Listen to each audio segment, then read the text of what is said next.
Speaking at the event, Minister of Water Resources and Sanitation, Professor Joseph Utsev, emphasized the effectiveness of flood forecasting and early warning, stating that they are some of the core factors associated with flood risk management in order to minimize the negative impact of flood on lives, properties, agriculture, and a host of assets.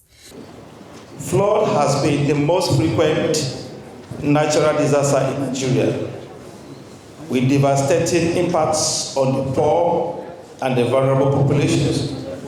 who live along river courses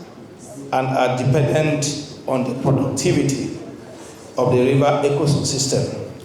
and the fertile floodplains for their livelihoods. Therefore, flood forecasting and flood early warning are among the most effective flood risk management strategies to minimize the negative impacts of flood on lives and property. The annual flood outlook is also aimed at building the resilience of the poor and those in vulnerable communities by reducing their exposure to climate-related disasters. It is also aimed at building the resilience of the poor and those in vulnerable communities by reducing their exposure and vulnerability to climate-related disasters and other economic, social, and environmental shocks, while harvesting the positive effects of flooding for sustainable growth and economic growth development.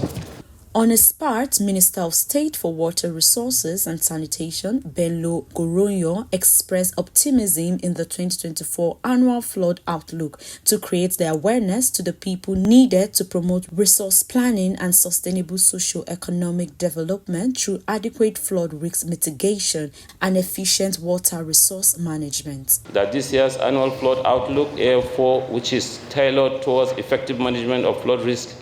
for achieving full security agenda of our dear President Asiwaju Bola Ahmed Tinubu